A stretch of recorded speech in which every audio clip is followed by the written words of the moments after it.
Y esta noche nos acompaña Alberto Prech, director ejecutivo de Chile Transparente. Alberto, muchas gracias por acompañarnos esta noche. Hola, buenas noches, Álvaro. Hay varios datos que llaman la atención de entrada. Por ejemplo, este 13% de la población que reconoce haber sobornado a un funcionario. Sí, bueno, claramente es un dato preocupante. Además, en un país donde el soborno y el cohecho lamentablemente no han sido castigados con severidad. Recién desde el año antepasado tenemos un cambio legal que sanciona el cohecho y el soborno de manera más drástica.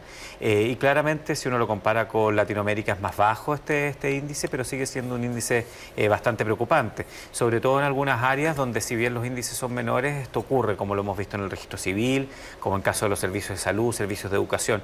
El índice, lo que buscamos nosotros es mostrar que la corrupción existe y que también existe en esos niveles. Este 54% de encuestados que cree que la corrupción se ha incrementado respecto al año anterior. Es un crecimiento, pero no tan violento como la medición anterior.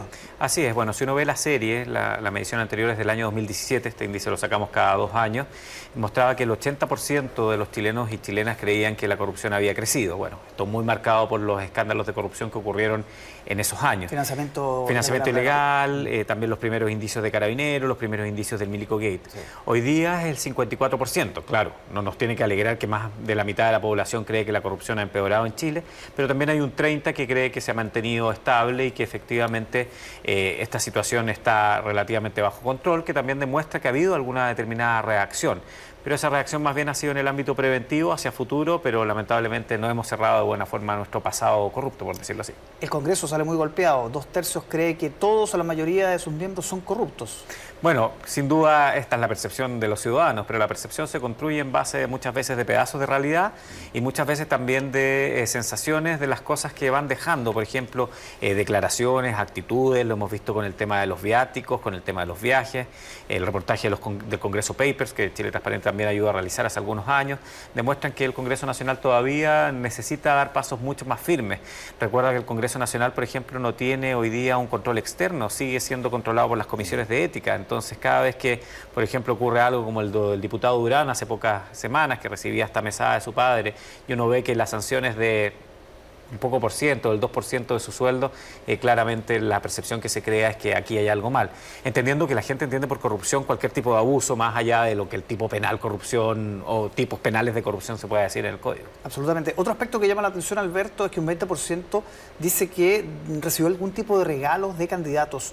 Ese tema se supone que está regulado por la ley. ¿Es insuficiente esa regulación? Absolutamente, más que insuficiente, absolutamente mal llevada a cabo. Uno escucha, y nosotros en Chile Transparente recibimos denuncias en tiempo electoral como a las personas les siguen regalando mercaderías, por ejemplo, o siguen recibiendo buses para trasladarse y después un asadito, cambiarse de circunscripción electoral, sobre todo para elecciones municipales, que son las que vienen ahora. Y esperamos que el servicio electoral agilice el sistema de recepción de denuncias, que hoy día los ciudadanos podemos hacer denuncias, pero que lo haga de manera fácil y expedita, y por otro lado que fiscalice en el momento y que sancione en el momento, porque lo que ha ocurrido es que las denuncias se hacen y las sanciones llegan 2 años después y claramente no son disuasivas para los candidatos que vengan en adelante. ¿Y el sistema de denuncia dónde está el nudo actualmente? El problema que está es que te piden, por ejemplo, una copia de tu carnet, entonces tienes que escanear tu carnet de identidad. Muchas veces hay gente que lo escaneaba por un lado, entonces te la rechazaban inadmisible porque no estaba el del otro lado. Y la verdad que todos los sistemas de denuncia debiesen aumentar el tema del anonimato.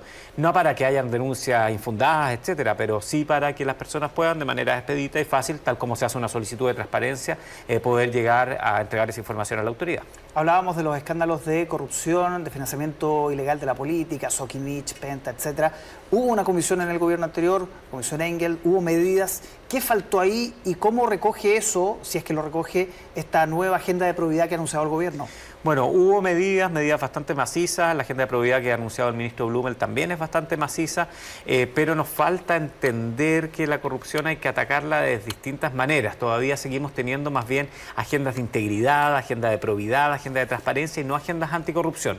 ¿A qué me refiero con esto? Que tenemos muchas medidas en lo administrativo, pocas medidas en lo sancionatorio y esperamos, eso sí, que haya algunas que, por ejemplo, se han anunciado como el sistema de protección a denunciantes de corrupción, eso sí se agilice y también que se aumenten las penas y que se cree, por ejemplo, una fiscalía de alta complejidad especializada para que no sean los fiscales regionales los que tengan que ver estos casos, sino que fiscales especialistas en delitos que son muy difíciles de probar.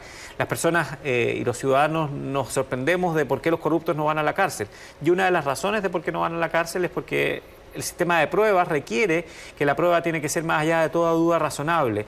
Y créeme que los sobornos y los cohechos o los actos de corrupción no se están haciendo a la luz del día, sino que están haciendo en las mazmorras, en la oscuridad, en las cloacas del mundo. Sí, y ahí es clave, por ejemplo, este verdadero ardid que se generó, ¿no? Que si no había una querella del Servicio de Impuestos Internos no se avanzaba.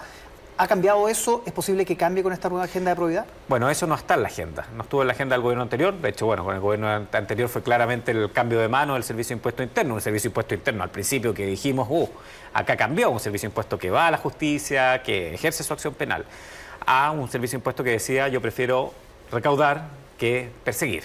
Eso se ha mantenido en este gobierno y sigue teniendo esa facultad que lamentablemente impide que el Ministerio Público pueda, por ejemplo, poder perseguir este tipo de delitos. Y lo mismo ocurre con el servicio electoral. Recordemos que si bien se avanzó en regulación electoral, los delitos electorales tienen que tener esta autorización, esta denuncia o querella por parte del servicio electoral para ser perseguidos por parte del Ministerio Público. Y por otro lado, se duplicó la prescripción. Tú dirás, uy, qué buena noticia, pero claro, de 1 a 2 años. Y créeme que descubrir un delito electoral, como lo estamos viendo ahora, puede ser 5 años después, 6 años después, y claramente va a estar prescrito. Creemos que las prescripciones tendrían que ser mucho más largas en este tipo de delitos que son difíciles de descubrir. Absolutamente. Alberto, muchas gracias por acompañarnos esta noche. Muchísimas gracias, Álvaro. Muy buenas noches. Buenas noches.